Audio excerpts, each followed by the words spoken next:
If an AI can outthink us and a robot can outlift us, what's actually left that's ours?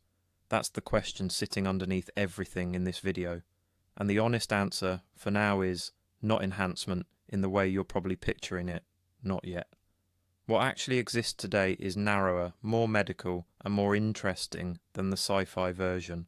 And it's worth being precise about the difference, because the gap between the two tells you almost everything about where this is really heading. Start with the technology getting the most attention. Brain-computer interfaces. Neuralink is the name everyone knows, and the real progress is genuinely striking. By September 2025, 12 people worldwide with severe paralysis had received Neuralink implants.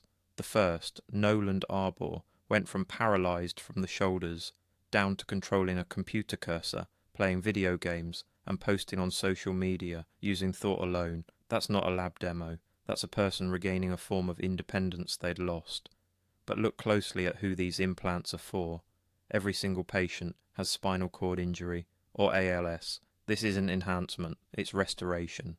The company's next major trial, codenamed Blindsight, aims to restore vision to people who've lost their sight, with human trials beginning around now. Still restoration, still medical. And Neuralink isn't alone. China's Neurable received commercial approval for a similar system in March 2026, and competitors like Synchron are running parallel trials. The field is real, and it's moving fast. It's also, right now, entirely about giving people back function they've lost, not giving healthy people new function they never had. Exoskeletons tell a similar story, just in a different industry. These aren't science fiction either. They're already on factory floors. Industrial exoskeletons, mostly upper body designs supporting the arms, shoulders and back, are a genuine and fast-growing market, adopted in logistics, construction and manufacturing, specifically to cut down on repetitive strain injuries. But read what they actually do. They reduce fatigue and injury risk for workers doing physically demanding jobs.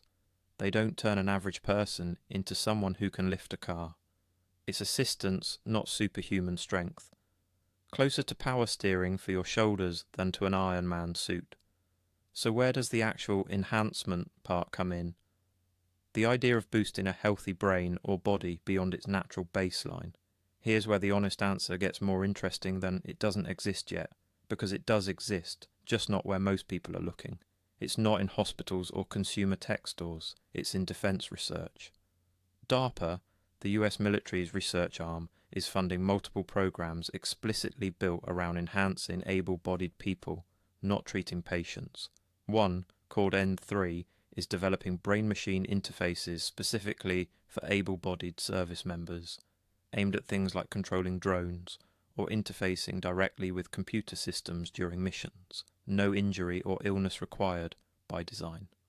Another Restore, launched in 2025, is developing non-invasive neurotech to keep soldiers performing at full cognitive capacity on just 3 hours of sleep, the kind of sleep deprivation combat conditions actually produce.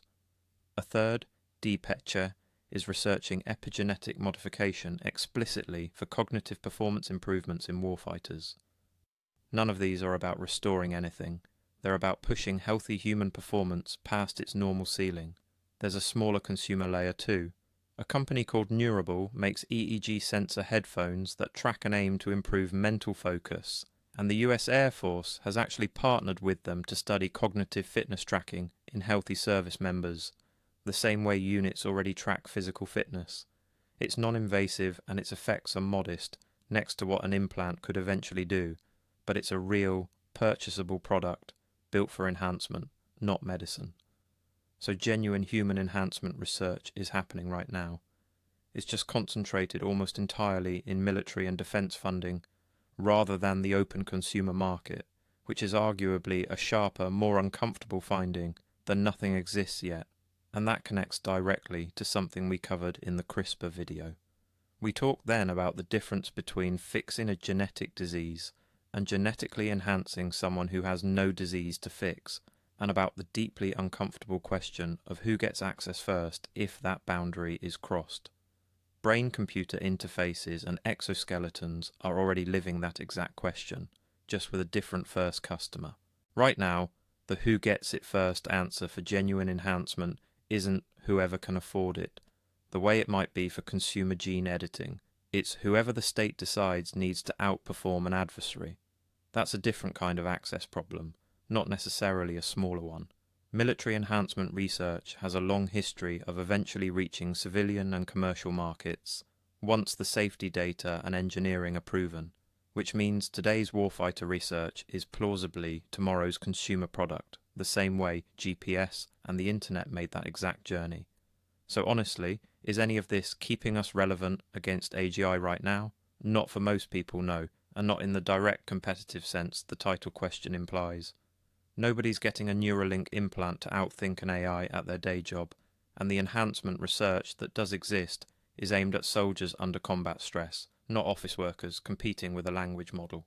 What's actually happening for most of us is narrower and more human, real medical restoration for people who've lost something, and real physical assistance for people doing hard manual work. The genuine human enhancement to stay relevant story, cognitive augmentation available broadly, not just to the medically necessary or the military, isn't a current civilian technology.